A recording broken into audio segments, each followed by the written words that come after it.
In every handful of healthy soil, there is more organisms than the number of people that have ever lived. This is a quote by Dr. Christine Nichols. Some of you may not realize that there is a whole world of organisms living in the dirt that is around you. In addition, you may not realize that the conventional farming methods that we employ today are harming that soil, which in turn is harming us. Now, everybody needs to eat, but with the rising price for food, as well as food scarcity due to floods, droughts, and other severe weather, it has become more difficult to find sustainable food.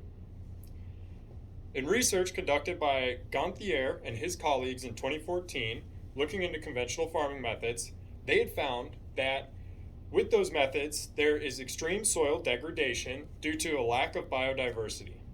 What this means is that there is less nutrients in the soil, which means less nutrients in the food, as well as making it difficult to grow food in the future.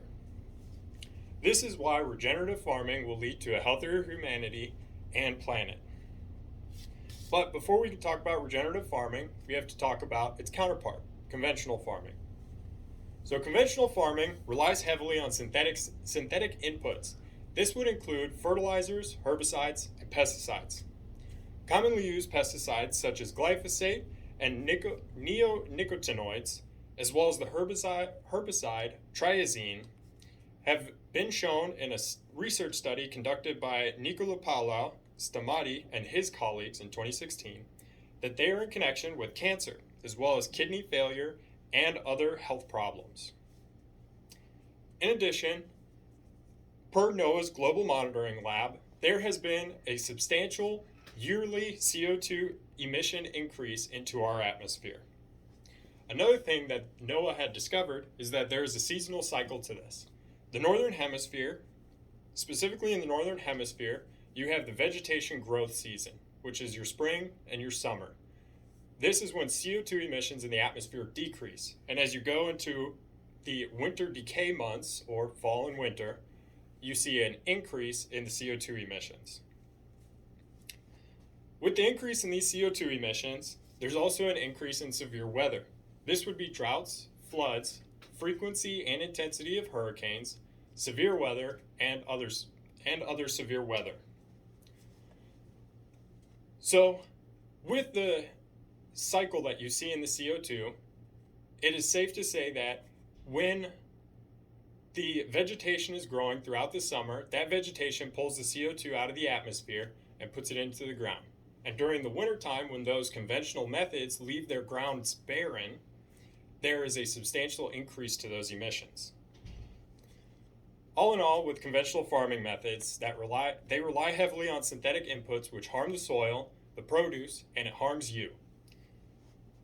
In addition, because of leaving that soil barren, these CO2 emissions that have been increasing yearly are leading to severe weather, which can also hamper the food supply that we get. Now we're going to talk about the regenerative farming methods that can help combat these hazards. Firstly, they rotate crops and they promote biodiversity in regards to the plants that are planted on that land. What this does is it helps keep balance and nutrients in the topsoil. This is from Persuasive in 2020, a research conducted in 2020. In addition, there is also less invasive tilling. This helps with maintaining the topsoil's integrity, structural integrity, which leads to increased water and nutrient retention. They also ditch the synthetic inputs in order for natural methods such as compost to be used. Another thing that is focused on is decreasing CO2 emissions in the atmosphere, which in turn decreases the severe weather. This is done by finding eco-friendly crop combinations that can be planted, and then they extend their growth period to a year-round farming method that allows for the soil to never go barren. You always have vegetation there. These plants then pull the CO2 out of the air and they put it back into the ground as carbon. All this found from a research paper conducted by Marty and his colleagues in 2020. So overall, the methods employed by regenerative farming can help substantially in healing our planet, as well as possibly reversing some of the effects that we have, the poor effects that we have created. Moving on, I'd like to bring you back to a time when you were hiking in the woods, enjoying the forest greenery, getting to see all the vibrant colors, or even driving down some back roads, enjoying the cool air, shade from some trees around you.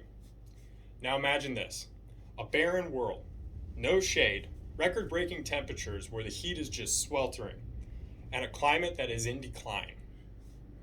Or think about a time where you had seen a photo from the major city Hong Kong in China, where the air is practically brown and all of them are wearing face coverings. This is all due to the smog and pollution that is in their air there, and the rapid industrialization that they have undergone. Now, if we can decrease the CO2 that's in the atmosphere, this will help with decreasing those hazards and creating a healthier and more beautiful planet. So overall, the methods that are employed when using regenerative farming are going to balance our world and our health, making the ground greener and the air clearer, as well as less severe weather. Now to recap, regenerative farming will lead to a healthier humanity and planet. These synthetic inputs that are used in conventional farming methods are harming the soil and they're harming you, as well as the increased CO2 from leaving that land barren when it's not being used. What we need to do is we need to promote biodiversity, we need to ditch the synthetics for natural methods such as compost, and we need to keep that ground covered yearly. We cannot leave it barren. And what this will do is it will create a greener world and clearer air, as well as less severe weather. Now, I'm not asking you to become a farmer, not by any means. But what I am asking is that you can donate your time or your money to climate change organizations or to assist in helping other farms that promote regenerative farming. You could also purchase locally or organic food. Not only are you helping your local community, but you're also helping your body by purchasing organic foods. You could even start your own garden in your backyard, or you could plant a tree. And lastly, you could also choose electric equipment versus gas-operated equipment. And I would like you to educate your friends and your family as well, so that they can employ these same methods. Now, bacteria, soil, the plant, us, and our climate are all connected. The health of one depends on the other. Regenerative farming methods help rejuvenate that soil at that starting level, and it has a domino effect that will then heal everything afterwards. And what I would like to leave you with is knowing that the difference between a barren world and lush greenery is you. You as a consumer, an educator, and an activist. Thank you.